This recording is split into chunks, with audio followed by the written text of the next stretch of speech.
O Giro do Agronegócio Paranaense segue por aqui e a gente visitou a Inova Meat em Toledo, cidade importante, produtora de proteína animal e também de grãos aqui no estado. Durante o evento foi anunciado a criação de uma unidade mista de pesquisa da Embrapa.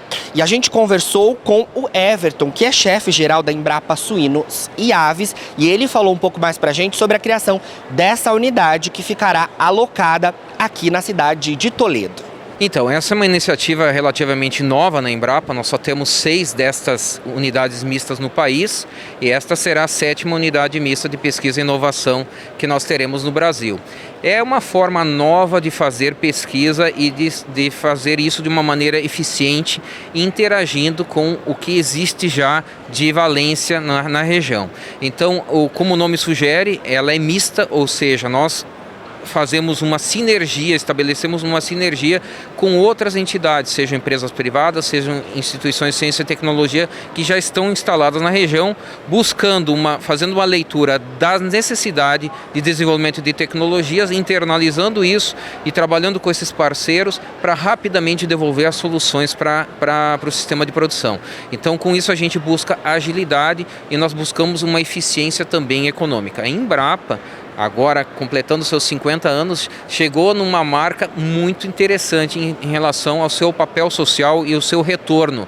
É importante que as pessoas saibam que para cada R$1 investido em pesquisa, a Embrapa devolve aproximadamente R$20 em termos de tecnologias com impacto social, impacto econômico e assim por diante. Então nós somos uma empresa que tem um orgulho muito grande desse resultado, mas nós temos que estar antenados com relação ao futuro. E o futuro é agilidade, é uma corrida tecnológica que nós estamos vivendo nesse momento.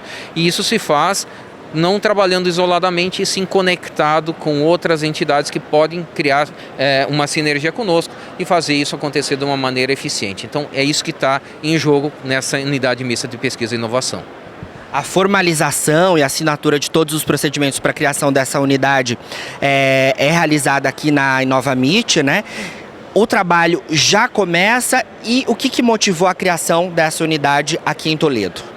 Então, o trabalho vai começar imediatamente. Na verdade, o trabalho já tem um começo estabelecido. Nós, anteriormente à formalização da Unidade Mista de Pesquisa e Inovação, já tínhamos um acordo de cooperação técnica com o Bioparque e com o Bioparque Educação, que são 2 entidades. E com isso nós já tínhamos todo um levantamento do que era necessário no primeiro momento como projetos de pesquisa, e já estamos trabalhando na articulação com as empresas da região, inclusive com entidades que fomentam, que financiam pesquisas. Então nós estamos já trabalhando conectados com Senai, com Fundação Araucária, que é uma fundação de apoio aqui no estado do Paraná. E a ideia é começar muito rapidamente. E hoje é o marco de formalização dessa UMIP aqui para Toledo, aqui na região oeste do Paraná. Será a UMIP Oeste Paraná. Essa é a denominação dessa unidade mista de pesquisa e inovação. E a criação dessa unidade por aqui tem a ver com o ecossistema de produção de alimentos voltado para proteína animal e também para grãos que está estabelecido aqui na região? Sim, certamente. O que acontece? Há uns 2 anos aproximadamente, nós fizemos um trabalho de identificar aonde as cadeias de produção estavam com maior índice de crescimento, de desenvolvimento. E o oeste do Paraná é incontestavelmente o local onde a avicultura e a suinocultura estão crescendo de uma maneira extremamente acelerada.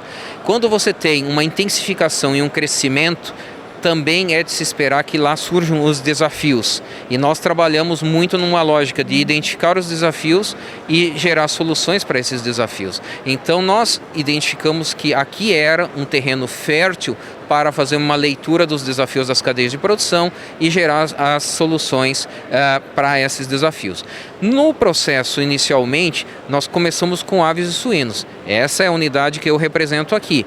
Mas já quase que simultaneamente identificamos que a piscicultura vinha nessa mesma lógica de um crescimento e uma expansão tão intensa aqui nessa região. Imediatamente convidamos a Embrapa Pesca e Aquicultura para que também fizesse parte dessa lógica da formação de uma UMIP aqui na região. Então foi sim uma iniciativa focada numa identificação de uma região que está num franco crescimento. E isso foi realmente o que desencadeou esse processo. Excelente. Everton, já pensando em futuro aí, né? Será que talvez, diante de todo esse ecossistema e da importância que vocês verificaram desse ecossistema, será que a gente pode ver Toledo tendo a criação de uma unidade efetiva de pesquisa na Embrapa por aqui? Difícil dizer. Na verdade, o que eu penso? Eu penso que nós precisamos fazer uma análise da evolução. Nós começaremos pequenos, focados em temas muito específicos e de relevância no curto prazo para essas cadeias de produção que eu mencionei, aves, suínos e pescado, e peixes.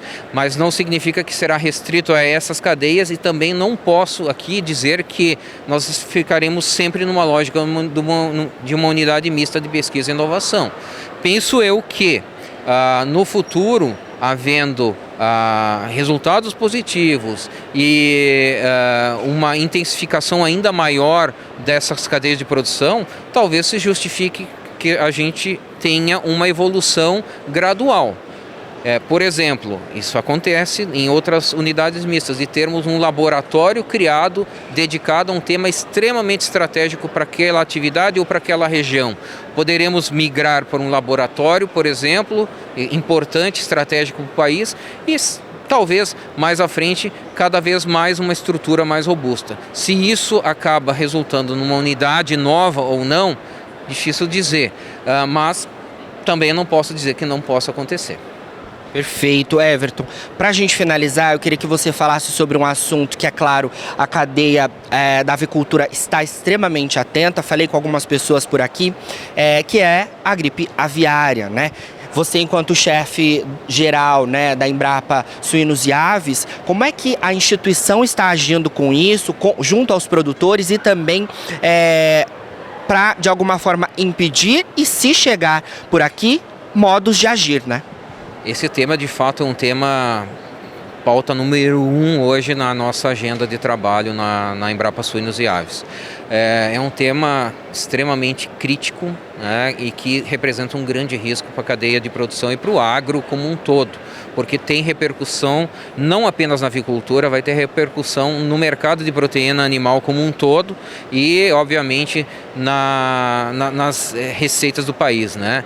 Então é um tema extremamente importante. Na nossa organização interna, nós temos grupos de trabalho, núcleos temáticos, como nós denominamos, de sanidade. Então, os nossos pesquisadores e analistas, enfim, todo o time que compõe o núcleo temático de sanidade de aves e também com colaboração do núcleo temático de sanidade de suínos, nós temos trabalhado intensamente no sentido da comunicação correta, no sentido de participação de lives e promovendo lives, até mesmo com colegas da Embrapa. Nós somos 43 centros no país inteiro, então nós temos avicultura em todo o país. Então nós, inclusive, também fizemos um trabalho de nivelamento de informações com colegas que lidam com a avicultura direta e indiretamente em outras regiões do país. A avicultura, 65% dela está no sul do Brasil, mas não significa que nós tenhamos apenas problemas nessa região sul. Nós podemos ter problema em qualquer parte do país. Então é uma preocupação nacional. Então nós estamos trabalhando muito fortemente na comunicação, desenvolvimento de materiais. Nosso sistema de atendimento ao cidadão atende todo dia uma série de consultas da cadeia produtiva, então a gente tranquiliza, a gente faz a instrução das pessoas, o que é necessário que se faça numa situação de suspeita. Felizmente, até o momento, nós só tivemos suspeitas.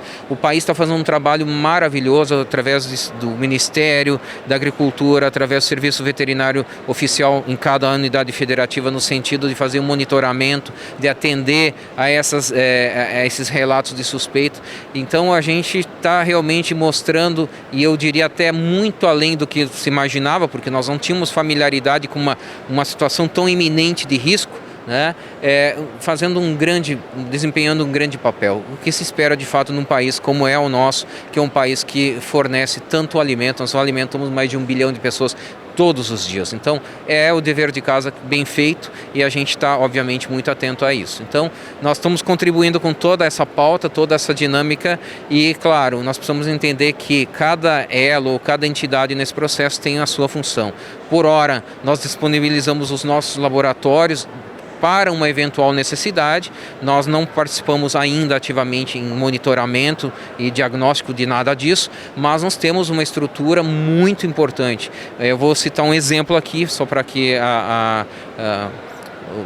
as pessoas tenham uma ideia. Na época do Covid, o nosso laboratório, nós somos um centro de suínos e aves, fez mais de 50 mil análises. E nós precisamos lembrar que quando começou o Covid não tinha kit de farmácia. Então nós apoiamos fortemente toda essa questão de diagnóstico e confirmação de Covid, por exemplo. Então, para ter uma ideia da qualidade e da capacidade do nosso laboratório. Tudo isso está à disposição, tanto recurso humano quanto recurso físico, né, de laboratórios, e esperamos que a gente não precise disso. Essa é a nossa grande expectativa.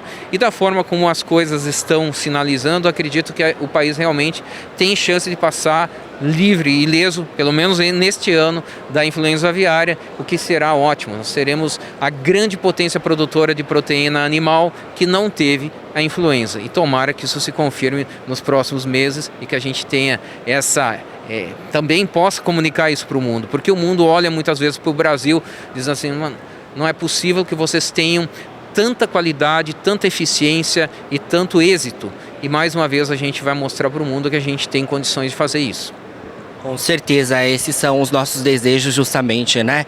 E você, produtor que está nos acompanhando, fique aí ligado porque o Notícias Agrícolas segue no giro do agronegócio paranaense.